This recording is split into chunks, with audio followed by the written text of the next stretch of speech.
एक मान्यता है कि जब जब धरती पर धर्म संकट में पड़ता है ना, जब अधर्म बहुत ज्यादा बढ़ जाता है, तब भगवान विष्णु किसी न किसी रूप में अवतरित होते हैं।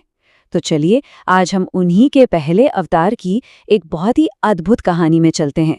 एक ऐसी कहानी जो सिर्फ जीवन ही नहीं बल्कि ज्ञान की रक्षा के लिए भी थी। तो सवाल ये है कि भगवान विष्णु का सबसे पहला अवतार आखिर कौन सा था? आइए आज इसी रहस्य से पर्दा उठाते हैं और ये भी समझते हैं कि कैसे इस एक अवतार ने ना सिर्फ पूरी सृष्टि को बचाया बल्कि धर्म और हमारे वेदों की भी रक्षा की। तो भगवान विष्णु का पहला अवतार था मत्स्य अवतार। जी हाँ, एक मछली का दिव्य रूप। और देखिए, ये कथा सिर्फ एक कहानी नहीं है, इसमें बहुत गहरे आध्यात्मिक संदेश छिपे हैं। ये हमें बताती है कि कैसे एक छोटे से छोटे रूप में भी परमात्मा की कितनी बड़ी शक्ति हो सकती है। तो आखिर ये मत्स्य अवतार है क्या? असल में ये भगवान विष्णु का मछली के रूप में अवतार है। और सबसे दिलचस्प बात पता है क्या है?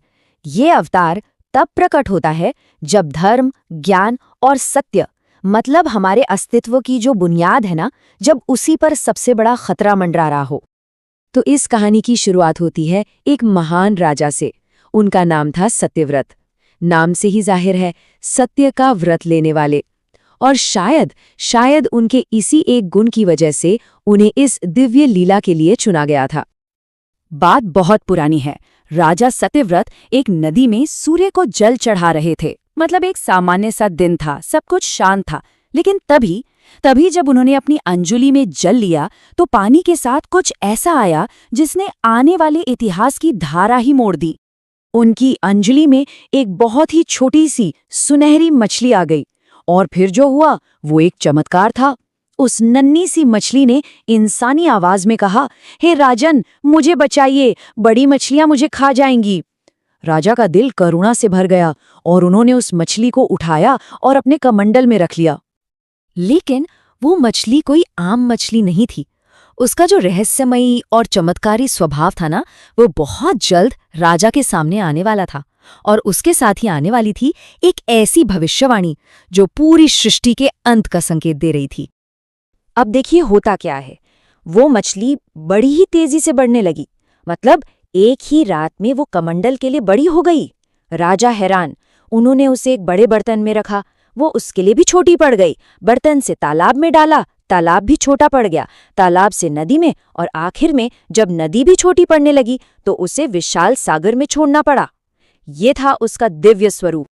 और जैसे ही वो मछली सागर में पहुंची, उस विशालकाय मछली ने अपना असली परिचय दिया। उसने राजा से कहा, हे राजन, मैं कोई साधारण मछली नहीं हूं, मैं तो तुम्हारी परीक्षा ले रहा था। मैं नारायण हूं। जरा सोचिए वो पल जब राजा सत्यव्रत को यह एहसास हुआ कि वो स्वयं सृष्टि के रचयिता के सामने खड़े हैं। भगवान विष्णु ने राजा को एक भयानक चेतावनी दी। उन्होंने बताया आने वाले महाप्रलय के बारे में। महाप्रलय मतलब एक ऐसा जल प्रलय जिसमें पूरी की पूरी पृथ्वी पानी में डूब जाएगी और धरती पर मौजूद सारा जीवन खत्म हो जाएगा।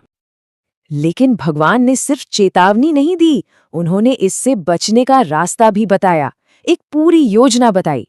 उन्होंने सत्यव्रत से कहा कि एक बहुत बड़ी नाव बनाओ और उस नाव में सप्तऋषियों को, हर जीव जंतु के बीज को और सबसे जरूरी चारों पवित्र वेदों को सुरक्षित रखो। पर रुकिए, कहानी में यहाँ एक और मोड़ आता है। खतरा सिर्फ आने वाले महाप्रलय का ही नहीं था, एक और अंधेरा था जो हमारे ज्ञान और धर्म की नींव पर ही हमला कर रहा था। हुआ ये था कि ठीक उसी समय हयग्रीव नाम का एक बहुत शक्तिशाली असुर था। उसने हमारे वेदों को चुरा लिया था। सोचिए, ज्ञान का वो पूरा भंडार, उसने उसे समुद्र की गहराइयों में कहीं छुपा दिया। उसका मकसद था कि पूरी सृष्टि में अज्ञान का अंधेरा छा जाए। तो अब समझें, मत्स्य अवतार का मिशन दोहरा था, मतलब डबल मिशन था। एक तरफ महाप्रलय से जीवन को बचाना था और दूसरी तरफ उस राक्षस हयग्रीव से हमारे ज्ञान यानी वेदों को वापस लाना था। मतलब एक ही अवतार में जीवन और ज्ञान दोनों को एक साथ बचाया गया।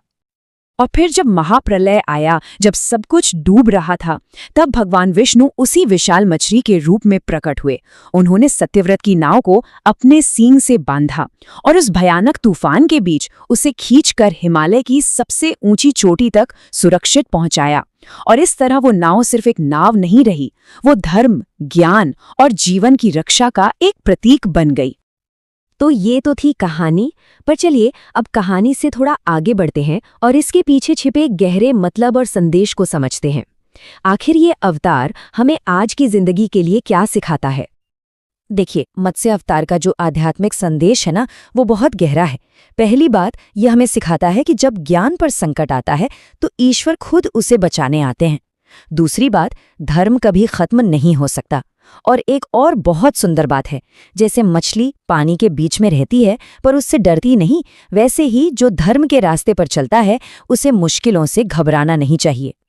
तो इस पुरानी कहानी से आज के लिए क्या सीख मिलती है? बहुत कुछ, कि मुश्किल से मुश्किल समय में भी धैर्य बनाए रखना चाहिए, सत्य और धर्म का रास्ता कभी नहीं छोड़ना चाहिए, अपने ज्ञान और विवेक की हमेशा रक्षा करनी चाहिए, और सबसे बढ़कर एक ऊपरी शक्ति में विश्वास रखना चाहिए, क्योंकि जो धर्म के मार्ग पर चलता है ना, भगवान खुद उसकी नाव के रक्षक बन जाते हैं।